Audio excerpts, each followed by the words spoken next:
Bonjour à tous.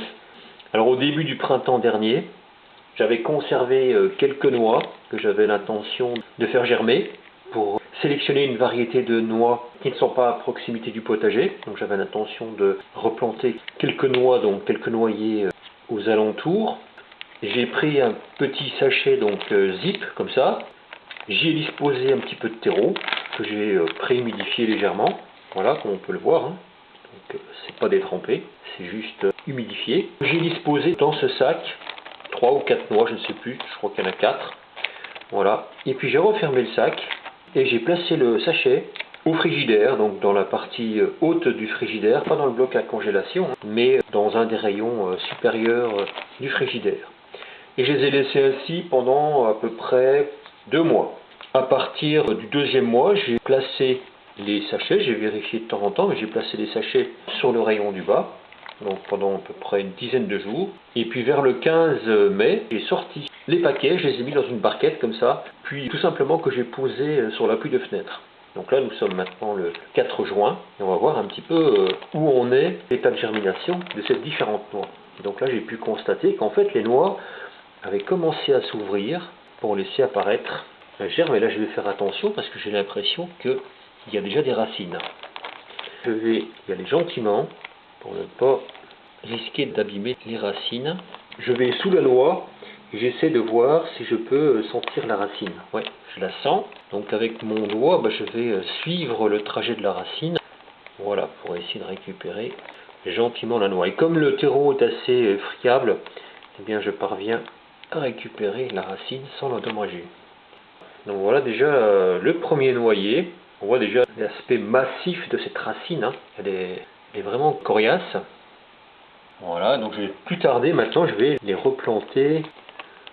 J'ai l'impression qu'il y a encore une noix qui a germé, oui, voilà, mais là il n'y a pas encore l'épicotyle qui apparaît.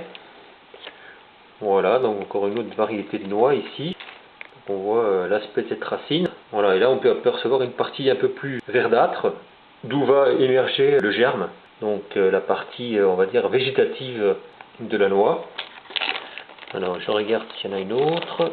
Celle-ci, elle ne s'est pas ouverte, je pense.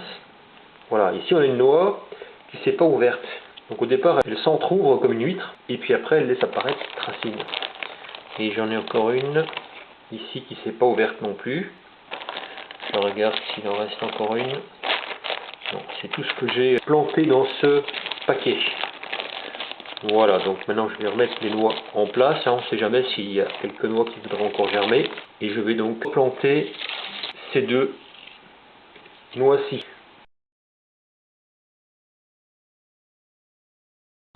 Donc là, il ne reste plus qu'à replanter les noix. Je vérifie en fait la profondeur à laquelle je vais positionner les noix pour qu'elles soient juste légèrement enterrées. À ce stade, on peut utiliser un mélange de terreau et de terre argileuse éventuellement, ou tout simplement du terreau. Mais il faut utiliser un substrat qui est relativement, on va dire, léger pour ne pas endommager les racines. Voilà. Donc là, si je positionne ma noix comme ceci, la racine va être enterrée et il restera suffisamment d'espace pour faire émerger l'épicotyle qui devra trouver son trajet à travers le terreau.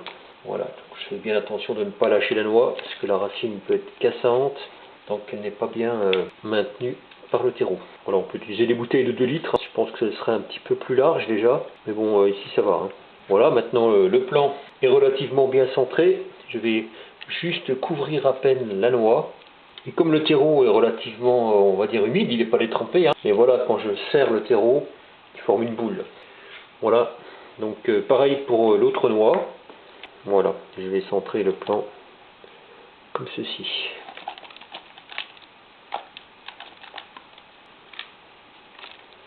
La noix et la racine sont maintenant bien maintenues par le terreau. Donc là, je vais recouvrir juste à peine la noix. Et le germe devra apparaître donc au centre du récipient. Voilà, je peux recouvrir encore un tout petit peu. On pourrait couvrir vraiment à ras ou laisser comme ça va aller aussi bien. Tant que la racine est bien enfouie dans le substrat, ça ne posera pas de problème. Voilà, parce que c'est les racines qui vont maintenir le plan. Voilà, donc les 2 pieds maintenant vont aller à l'extérieur. Là, j'ai quand même pris la précaution de faire des petites perforations. Donc j'ai coupé le bas de la bouteille pour me faciliter ultérieurement le repiquage du plan. J'ai fait 3 petits trous avec un clou chauffé au bec à gaz. Et j'ai fait également un trou à la base, donc au cul de la bouteille, au cas où je mettrais une réserve d'eau, pour pouvoir avoir une arrivée d'eau si la coupelle ne dépasse pas la hauteur des trous de débordement. Voilà. Mais il y a également une autre possibilité de préparer des noix, parce qu'au printemps dernier, j'avais également donc fait un autre lot. Voilà. Et là, ce sont des noix, comme on peut le voir, que j'ai plantées le 11 avril. Voilà, donc je ne les ai pas exposées au froid, celles-là. J'ai tout simplement mis les noix dans ce pot, et puis j'ai recouvert le terreau, j'ai mis le pot directement en terrasse. Et on a ce noyer qui a poussé au cours du printemps. Donc ici on a une méthode assez simple aussi pour obtenir des noyers. Je dirais que c'est la méthode la plus simple, la plus facile à mettre en œuvre. Donc poser des noix dans un pot et puis attendre l'hiver en mettant les pots à l'extérieur. Je dirais tout de même peut-être qu'il faudrait peut-être pas qu'ils gèlent trop fort non plus. Ici j'ai dû mettre peut-être 1, 2, 3, 4, 5 noix. Et on voit que le résultat est de 20%. Je ne me rappelle plus si c'était des noix fraîches ou pas. Autant utiliser des noix de l'automne.